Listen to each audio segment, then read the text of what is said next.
Hey guys, I am Subhashri. I wanted to learn and practice machine learning, and since Python was used in most of the machine learning frameworks, I thought learning Python would be a good idea so that I can follow several other tutorials out there.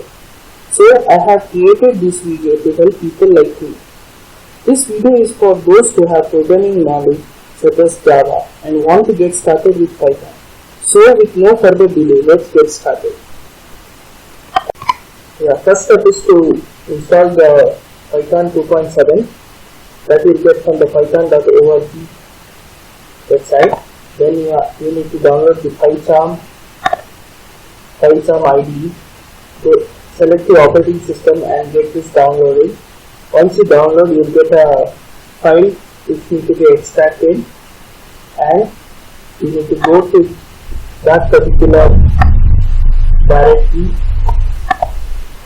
and change your directory to the bin directory and just enter this command. This will get you installed. Since I have already installed it, will open up the ID for me.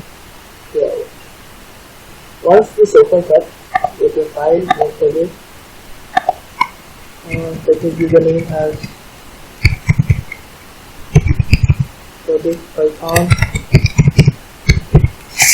and select the interpreter as Python 2.7. Create this sometimes.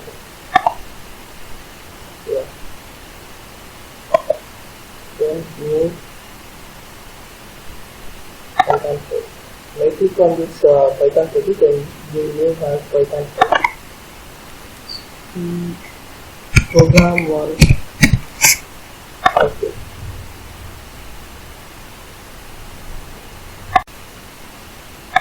First we execute a single line comment. All you need to do is give a hash before this comment and give a single line. For a double line comment, you have to give 3 double quotes and then with 3 double quotes, and you can in between this you can write any number of lines of the comment. Then print hello world. All you need to do is take it and open bracket. You can use single quote or the double quote there. That will be a hello world. Like this. And if you have to mix up with the double quotes and single quotes, something like this. You have hello, then you have Ram in double quotes, and you have a single quote here, and it might be a problem. So you have to use a escape character, and then you can use it. And in case you give a space before this, then you also end up with an error called an indentation error. So you cannot give a space as you can say, as we do in Java. Yeah.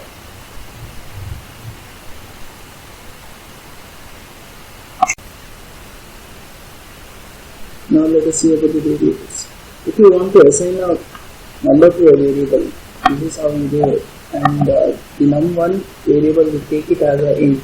Whereas if you want to attach a floating variable, then you can assign 300.0234 something, and num2 will be a data type of float.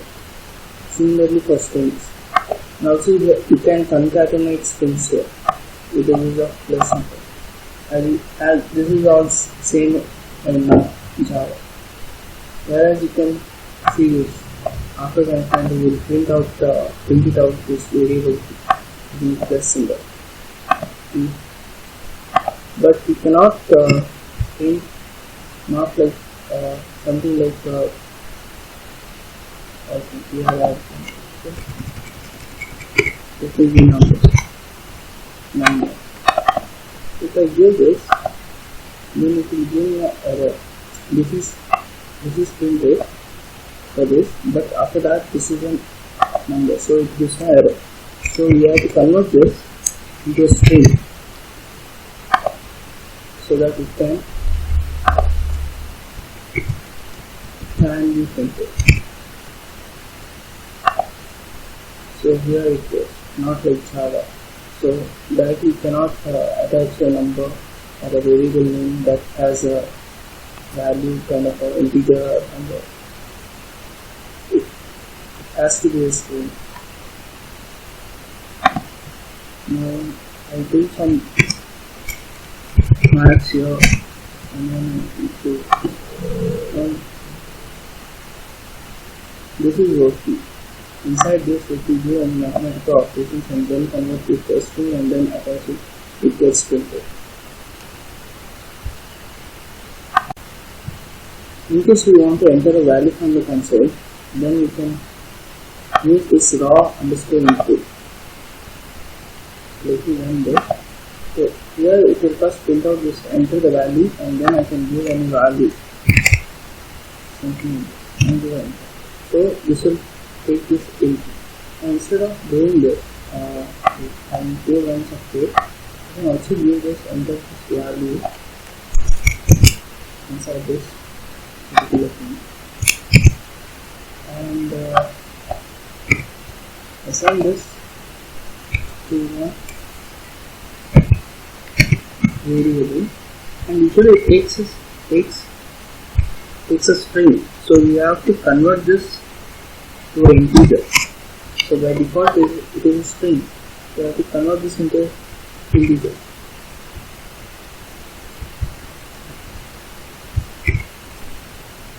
And we can print out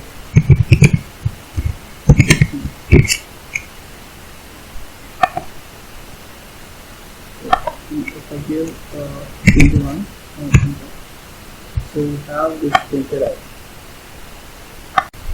Next we'll see about the mathematical operators. We have plus, minus, division, multiplication. All these things are common, even with modulus. But what we have here is this two things. We'll see what it is. Now, if I have two floating numbers, that is 100 and 2, and if I give s1 divided by s2, it gives me 33.3222. But whereas if I use this particular operator, that is double slash, it rounds it off to 33. That is what this is. And one more operator is star star. This is used for exponent. That is, now if I have 2.2, that's 2. Now this is like 2 to the power 3. So that is 8.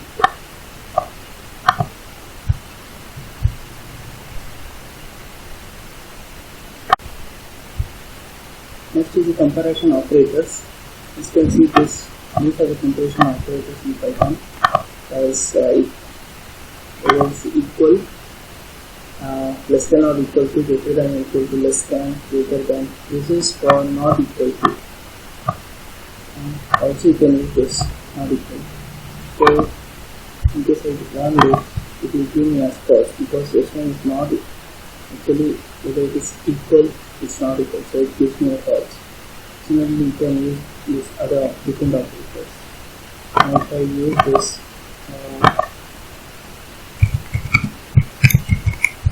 it will give me true because it is not equal to.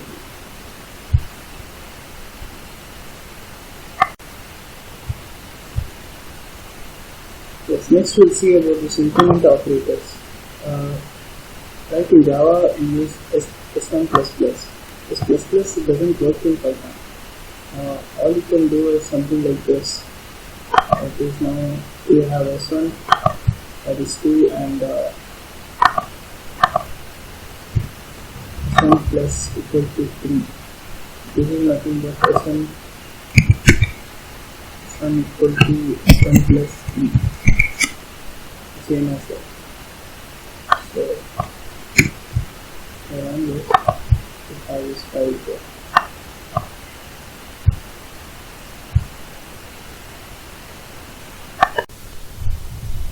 This is how the if statement is written. If open bracket condition here and then close bracket, then you have this colon, then your statement 1, then else, then a colon, then the statement 2. For example, I will write something like true directly, then statement 1 has print hello world,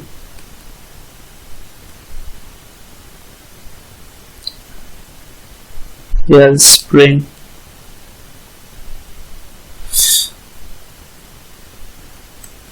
it was false.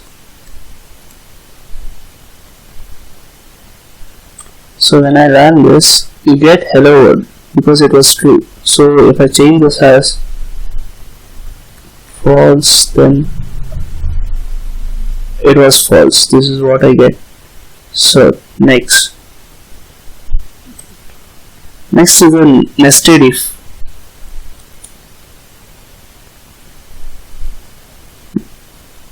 Okay, nested if. This is how it is written. If then this is the else part here, and this is that is nested inside the outer if statement. Here you can see that if I write, there is a indentation, right? There is a space here. If I don't give this space, it will take this else as a part of this if statement. So this is how it works. Like if false, when you have a space here and print, if you don't give a space, it won't take it as a statement of this if. It will be executed without this condition. So you have to have this indentation. Yeah, this is how it works. Like if I run this, it says this is true, so it will print out this hello. Then since this is false, it will print out inner if condition is false. So if this is true, then it will print out hello world. And in case this outer if is false, then this will print out the outer condition is false. Next we'll see the while loop.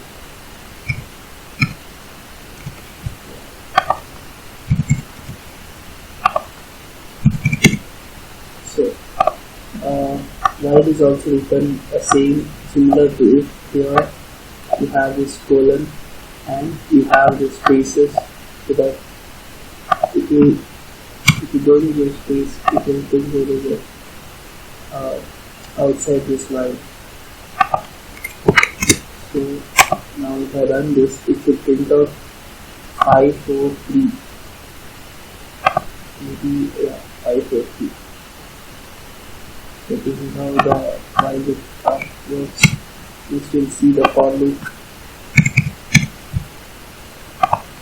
Now here you can see a big difference in the for, how the for loop is used for x in the range of 2 to 5. That means like if it takes the value 2, 3, 4 and 5.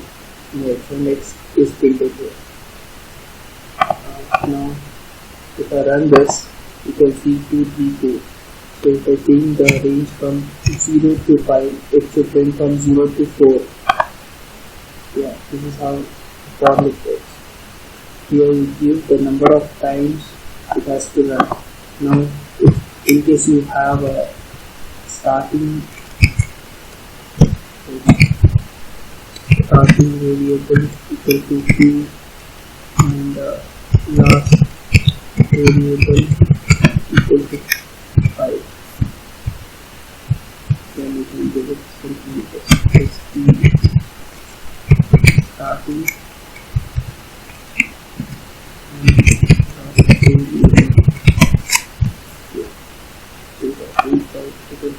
variable.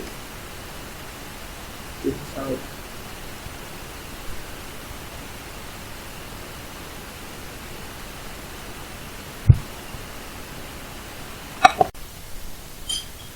next we'll see about the and the or operation. Here for the conditions we can write it as condition 1 and condition 2. Here we use the and in this way, and similarly the or. Next, one more thing I had missed out on the if statement. If we have to write else if, we are going to write it as ELIF. instead of else if as we use in Java.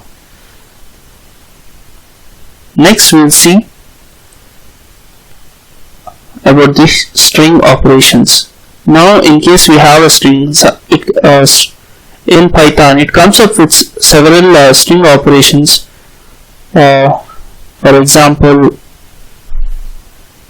find, like for example you can find something, or index, or whether it's an digit or is it an alphabet or something, and we can have join operations, all these operations. I'm not going to explain more on this, but these things, to know about these things will be helpful if you are doing some string operations.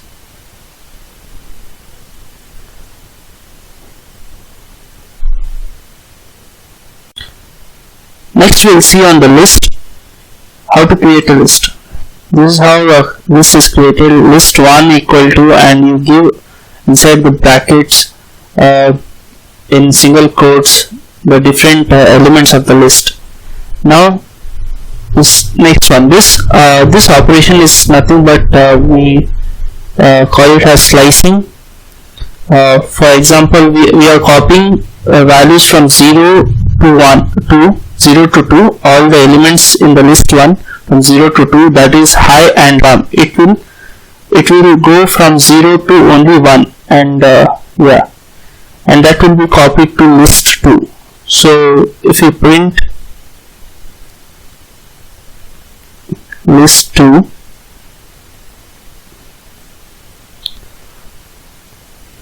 yeah, we can see high and RAM. And one more list I have created here that contains 0 to 9, and here a different type of slicing, that is I want from 0 to 10, and I have given one more value like this after the second colon. That is because I am telling it to slice in a way that it will copy all the second digits. For example, if it copies 0, then it will go to 2, then it will go to 4, 6, 8, and so on. So if I can print that is list 4, it looks like this, 0, 2, 4. In case I give the interval as 3, for every third number will be copied here. So and similar to string, this also has several built-in functions. You can use this compare to compare two list length to get the which returns length of the list, then max, min, in case you have numbers, and it will find the minimum of that minimum value in that list. And this one is used to convert a string into a list. Yeah, and some other, this one are like, you can get count, extend, insert, pop, you can remove, reversal, you have even sort, and many other functions. You have to go through it in case you are interested in more detail. Yes. Next we will see on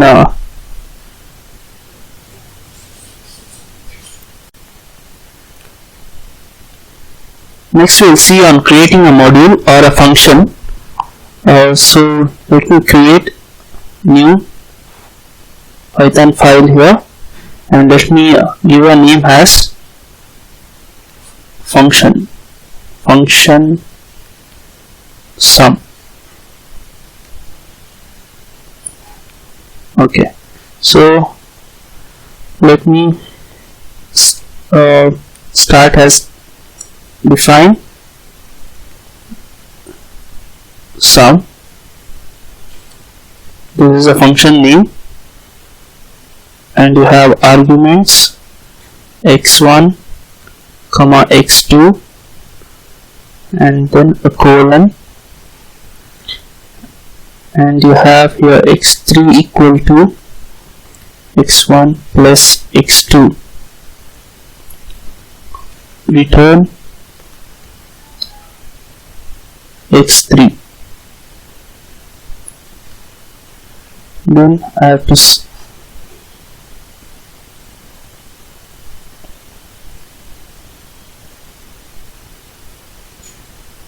next come here and I have to import it. Import that file name, function sum, and then x2, let me create a variable as sum equal to or answer equal to we have sum here. I have to call that function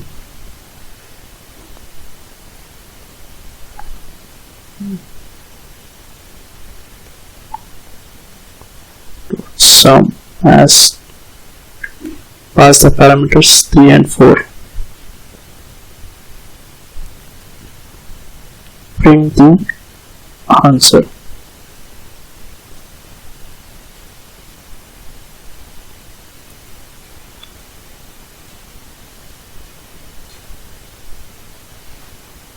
What's the number? Oh, I had given it capital S.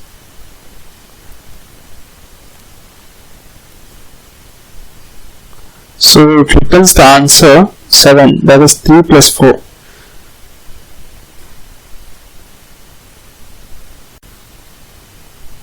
Next is the file operations in Python.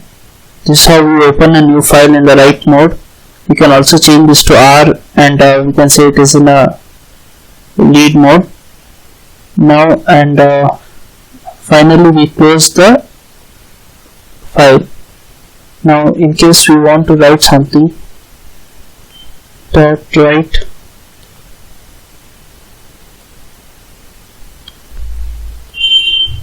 hello world. This is how we write.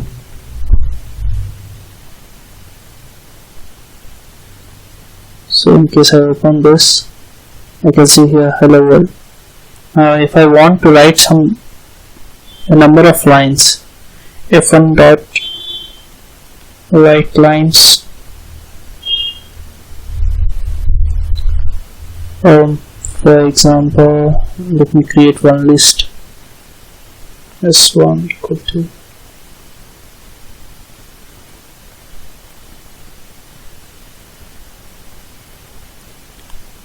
this. Let me consider this as one line, and next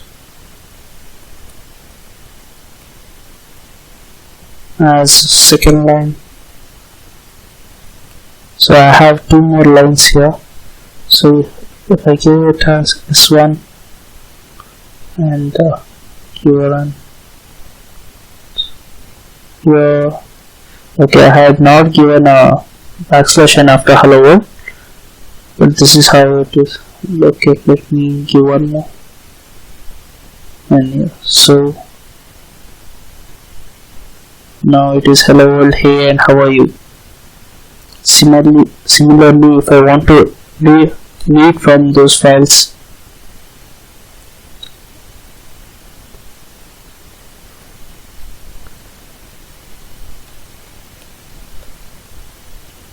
print fn dot read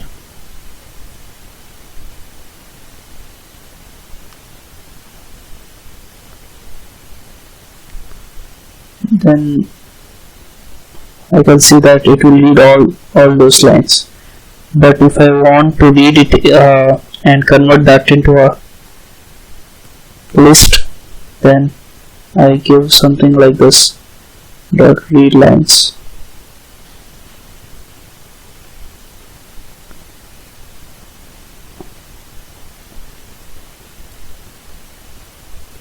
And let me print out s1. Print s1.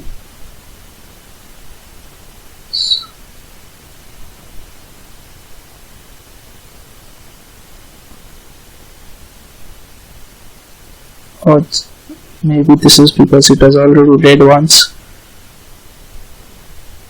Yeah, so this will read all the lines and copies that into a list. Now you can do any operations on this list. For example, if I can S1 of 1, let me change this to new line just created,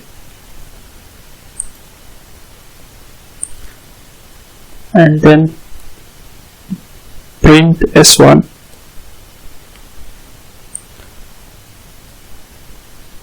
You can see that the second line or the second data in the list has been changed.